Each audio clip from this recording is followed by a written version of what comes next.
오늘 114 말씀은 창세기 6장에서부터 8장까지 함께 합니다. 6장에서부터 8장까지는 노아의 홍수에 대해서 스토리가 진행이 되고 있습니다. 첫 시작은 이렇게 시작을 합니다. 사람이 땅 위에 번성하기 시작할 때에 하나님의 아들들이 사람의 딸들의 아름다움을 보고 이렇게 시작을 합니다. 이게 죄의 시작이고 이게 불순종의 이제 시작이었다는 시작이라는 메시지가 되는데요. 여기서 우리가 뭐 신학적으로 쉽게 말하면 사람의 딸들은 가인의 딸들이에요. 가인의 아담이 하와와 낳은 아들 중에 이제 가인이 하나님과 상관없는 인생을 살아가잖아요. 그래서 그것을 이제 좀 이렇게 의인화적으로 상징적으로 표현하기를 가인의 딸들을 사람의 딸들이라고 표현을 했고요.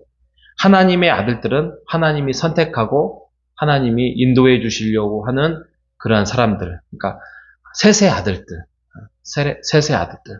그런데 불경건한 가인의 딸들과 경건한 셋의 아들들이 만나게 된 거예요. 근데 여기 어떻게 이야기하냐면 사람의 딸들의 아름다움을 보고 자기들이 좋아하는 모든 여자를 아내로 삼는다. 많은 어떤 문제가 생기는데, 먼저는, 사람의 딸들의 아름다움을 봤다 이거예요. 그러니까, 어떤, 신앙적으로 또 그런 것들을 보지 아니하고, 세상적인 사람들의 어떤 좋아하는 것들로 선택을 했다 이거죠. 세상의 아름다움을 봤다 이거죠. 그리고 자기들이 선택을 합니다. 자기들이 좋아하는 것들을 선택했고, 마지막으로는 모든 여자를 아내로 삼는지라. 그러면 이제 일부 다처라는 뜻이겠죠. 그래서 한 명도 버거운데 일부 다처를 통해서 자기네들의 욕망대로, 자기네들의 욕구대로 또 불경건한 족속들과 함께 같이 만나고 함께 결혼하고 이렇게 이제 살아가는 모습을 우리가 볼 수 있습니다. 그러다 보니까 어떤 일들이 벌어지냐면 4절에 보면은 네피림 족속이 나타나요. 네피림은 거인 족속이거든요. 그러니까 일반화된 사람들의 모습이 아니라 거인처럼 괴팍하고 또 뭐 우락부락하고 또 말하면 듣지 않는. 왜냐하면 힘이 있잖아요. 거인들은 힘이 장수잖아요. 그러니까 뭐 하나님의 말씀은 고사하고 부모의 말도 듣지 않는 이러한 개념으로 생각을 하시면 됩니다. 그래서 이제 새로운 인종들이 이제 나타나기 시작합니다. 그래서 우리가 명심해야 할 게 뭐냐면 경건과 불경건이 이게 함께 할 수 없는 거예요. 이 경건과 불경건이 함께 한다는 것은 희망이 없다는 거예요. 하나님의 뜻과 세상을 좋아하는 것이 합쳐지면 이게 중간이 되는 게 아니라 이게 희망이 없는 걸로 사라지는 거예요. 이건 원수 관계가 돼야 되는데 이게 친구 관계가 되어버리면 이게 아주 하나님 뜻과는 멀어진다는 것이지요. 하나님께서 120년의 기회를 줍니다. 120년에. 굉장히 긴 기회죠. 근데 시간은 120년이든 1200년이든 상관없이 더욱더 타락과 잘못된 길을 가게 되죠. 그러다 보니까 이제 홍수의 심판이 시작이 됩니다. 11절에 보면 온 땅이 부패합니다. 포악합니다. 땅이 부패하고 사람들이 부패하고, 그런데 그 중에 한 사람 노아가 등장을 하면서 노아가 은혜를 입지요. 하나님과 동행을 하게 됩니다. 그러면서 노아를 하나님이 선택하여서 언약을 맺습니다. 6장 18절에 보니까 그러나 너와는 내가 새 언약을 세우리니 합니다. 하나님이 노아와 언약을 맺어요. 노아 언약이 있잖아요.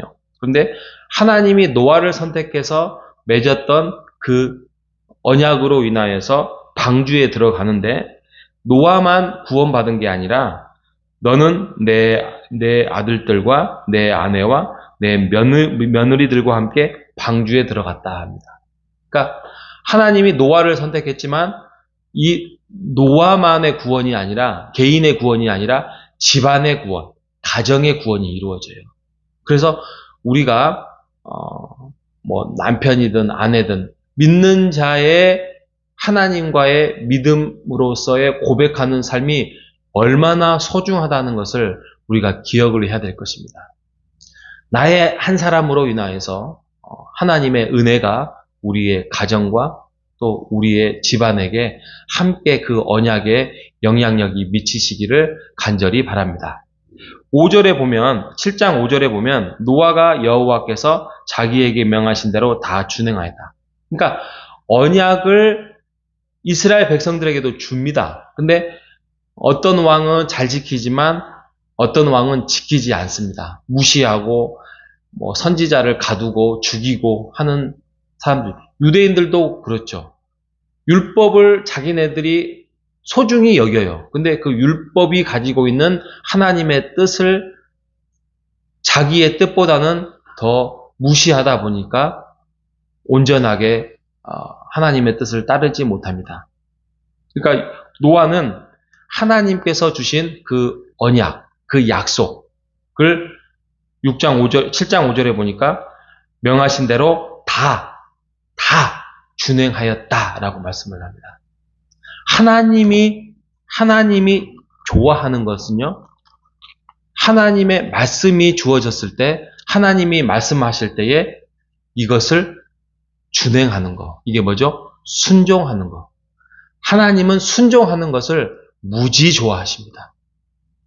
이게 분명히 하나님의 뜻이고 하나님의 언약이다 하면은 이것을 지키려고 애쓰고 또 지키고 이것을 준행하였다라고 했는데 하나님은 순종한다는 것을 아주 좋아하시는 것을 우리가 깨달아서 하나님의 말씀이 우리의 개인의 또 우리의 가정에게 주어진다면 이것을 준행하고 순종하는 여러분 되시기를 바랍니다. 이것이 우리도 복되고 또 나중에 우리 자녀들도 잘 되고 또 구원도 받고 또 인생도 행복하고 이르게 될 수 있는 것입니다. 홍수의 시작이 됐습니다. 그래서 물이 땅 위에 범람해서 완전히 다 마르기까지가 1년 하고도 10일입니다. 1년 10일 동안 아주 그냥 물에 가득 차고 모든 것들을 다 쓸어버립니다. 8장 1절에 보면 이제 방주에 있는 모든 들짐승과 가축을 하나님이 기억하였다. 하나님께서 기억하였다. 기억이라는 단어가 왕왕 나오는데 아주 중요한 단어예요.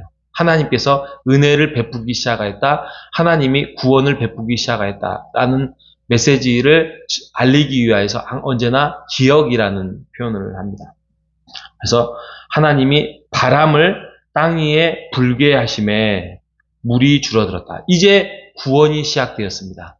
성경에도 또 바람이 분다. 성령의 바람도 그러지만 바람이 분다는 의미도 구원의 시작.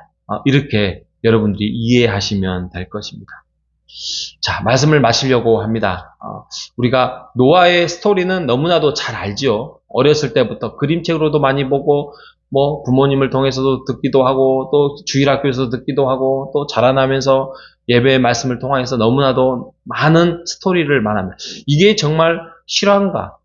이게 그냥 하나의 만들어 놓은 하나의 그냥 설화인가? 이렇게 착각할 정도로 신기한 일들이 많습니다. 하지만 많은 학자들이 노아의 홍수의 사실에 대해서 탐사도 해보고 또 직접 그 지형에도 가보고 해봤는데 책에도 있습니다. 노아의 홍수 역사적 사실인가 이런 책도 있는데 이런 것들에 대해서 의심만 하지 마시고 또 아이고 그냥 하나의 그냥 스토리인가 보다 이렇게 생각하지 마시고 분명한 하나님의 말씀이고 그 말씀을 통하여서 하나님이 어떻게 구원의 역사를 이루어가고 있다는 사실인지 우리가 다시 한번 확인하고 확실하게 믿음으로 고백하여서 우리의 믿음을 더 굳건하게 붙드시는 우리 모두 되시기를 주님의 이름으로 축복합니다. 하나님 감사합니다. 오늘은 창세기의 노아의 홍수의 사건에 대해서 우리에게 마음으로 와닿게 해주셔서 감사합니다. 하나님, 노아는 하나님의 언약을 통하여서 신실하게 그 언약을 지키고 또 순종하는 모습을 통하여서 우리가 우리의 삶을 돌아봅니다. 하나님, 금년 한 해 2026년도 이제 3일째 맞이하는데 우리가 다짐하고 하나님과의 언약과 약속 앞에서 우리도 최선을 다하여서 주님의 그 약속의 언약을 지켜나가는, 순종해 나가는 우리가 될 수 있도록 인도하여 주시옵소서. 하나님이 좋아하는 것은 순종이라고 하였습니다. 하나님, 내일은 또 주일의 금년의 첫 주일입니다. 하나님을 예배하는 자를 좋아하시고 예배를 사모하는 자를 하나님 좋아하신다고 하였사오니 우리가 2026년 첫 예배를 우리가 소중히 여겨서 예배자로 나오는 우리의 소중한 마음을 갖도록 주여 이끌어 주시옵소서. 살아계신 예수님의 이름으로 기도합니다. 아멘.